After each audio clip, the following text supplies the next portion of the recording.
Hey, welcome back. Baker versus Carr is a landmark voting rights case, so let's get right to it.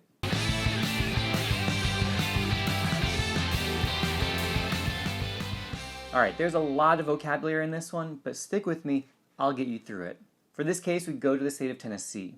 Now, according to the state's constitution, every 10 years, the state legislature had to reapportion and redistrict Tennessee's legislative districts based on the results of the census. The purpose of reapportionment is to make sure that roughly the same number of people live in each congressional district, and then redistricting is actually redrawing those congressional maps.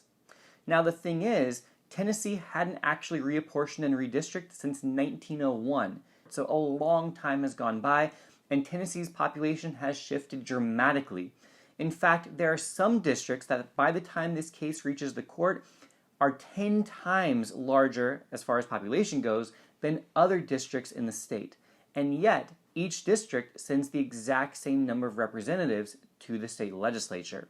This Baker guy thinks that's not fair, and so he sues. The question is, what's the Supreme Court going to do about this one? Well, rather than rule directly in favor of either Baker or Carr, the Supreme Court was more interested in whether or not they were even allowed to rule on this case at all. By a 6-2 majority, the court held that apportionment and redistricting challenges are justiciable as they raise a constitutional issue.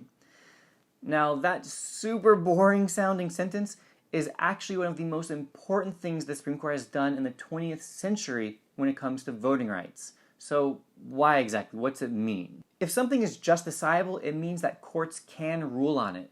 So what the court did here was it said that federal courts were now empowered to rule on exactly the kind of issue raised in Baker versus Carr about apportionment and redistricting. That is a huge deal because before Baker versus Carr, the Supreme Court had held that this was a political issue. It was something that courts could not get involved in. So prior to Baker versus Carr, if somebody had filed a lawsuit because their districts were unequal or unfairly drawn or what have you, tough. There would be nothing a court could do about it. This changes that. Notice this quote from a dissenting opinion in Baker versus Carr. Public confidence must be nourished by the court's complete detachment, in fact, and appearance from political entanglements, and by abstention from injecting itself into the clash of political forces in political statements. Basically, he's saying that this is a political issue that the court has no business inserting itself into. According to the dissenters, because this is a political question, it must be answered politically, meaning through voting. The majority, however, disagreed with that old line of reasoning. Instead, notice this excerpt from the majority opinion. The court basically decided to overturn precedent and instead rule that courts are able to rule on these issues because this is actually a voting rights issue, which is a constitutional issue, not a political issue.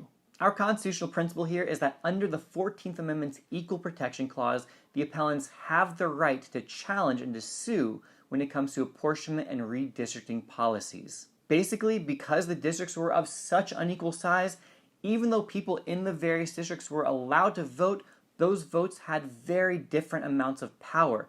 This was unequal and violates the 14th Amendment.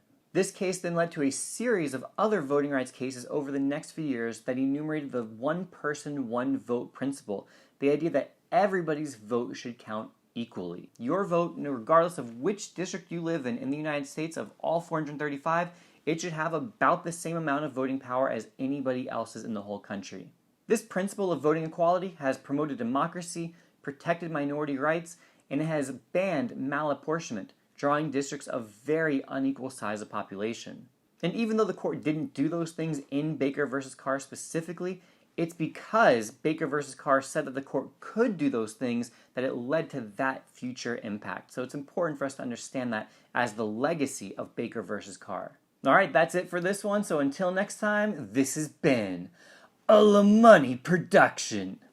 Thanks again for watching this video. If it helped, do me a favor, hit that like button, subscribe if you haven't already. Make sure to check out the Ultimate Review Packet. It's already helped so many students. I know it'll help you too. So check it out if you're interested. See you next time.